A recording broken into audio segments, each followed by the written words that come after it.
Kembar tapi nggak mirip. Ini nih, fakta menarik kembar fraternal.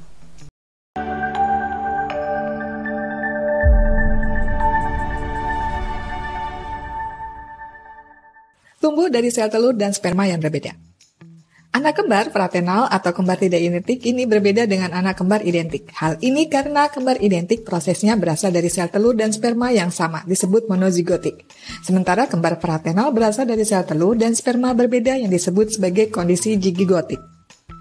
Umumnya, pada saat masa subur atau ovulasi, wanita mengeluarkan satu sel telur, entah itu dari indung telur atau ovarium sebelah kiri atau kanan saja.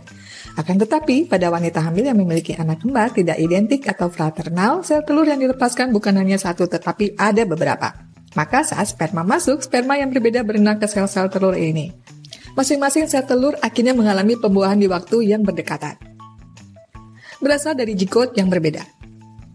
Kembar fraternal atau tidak identik terjadi dari proses pembuahan sel telur dan sperma yang berbeda. Maka dari itu, mereka tumbuh dan berkembang dari zigot yang berbeda pula. Hal ini membuat ibu yang memiliki anak kembar fraternal mengandung dua sel zigot di dalam rahim.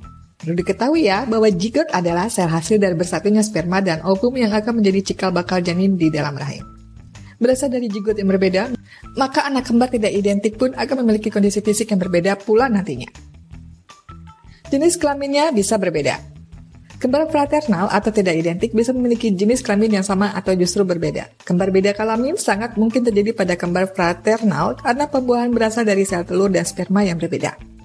Dapat dikatakan bahwa kembar tidak identik bisa sama-sama perempuan, sama-sama laki-laki maupun laki-laki dan perempuan. Jenis kelamin ini dipengaruhi dari kromosom yang dibawa oleh sperma. Sperma bisa membawa kromosom X ataupun Y, sedangkan wanita hanya membawa satu jenis yakni X.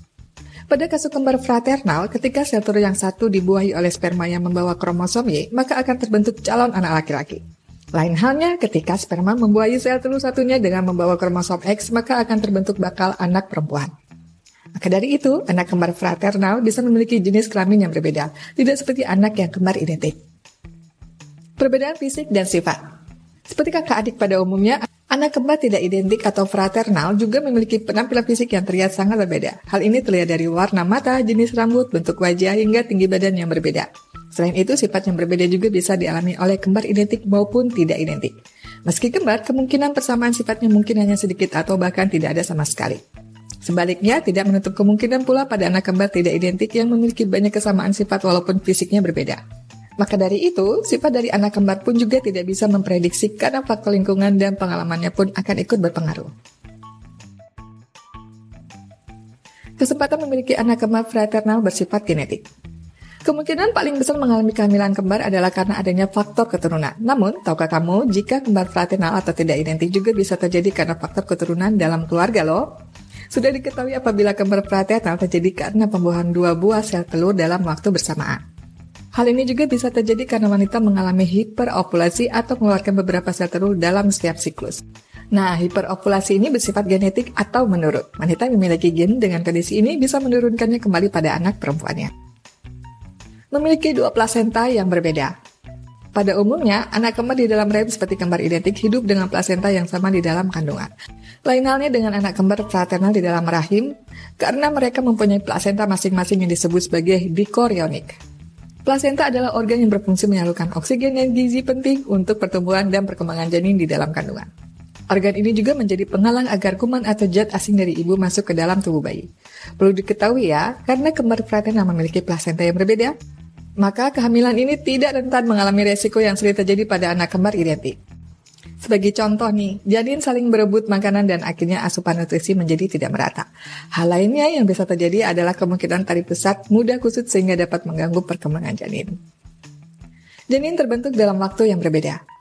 Sudah dijelaskan sebelumnya ya, bahwa pada proses terjadinya anak kembar fraternal atau tidak identik, sel telur dilepaskan saat ovulasi lebih dari satu. Maka dari itu, tidak menutup kemungkinan zigot terbentuk dalam waktu yang berbeda. Sebagai contoh, satu sel telur dibuahi oleh sperma setelah berhubungan seksual hari ini. Lalu sel telur lainnya dibuahi saat hubungan seksual berikutnya. Hal ini pula yang membuat kehamilan anak kembar fraternal bisa memiliki usia kandungan yang berbeda beberapa hari. Fenomena ini dikenal dengan superfetation.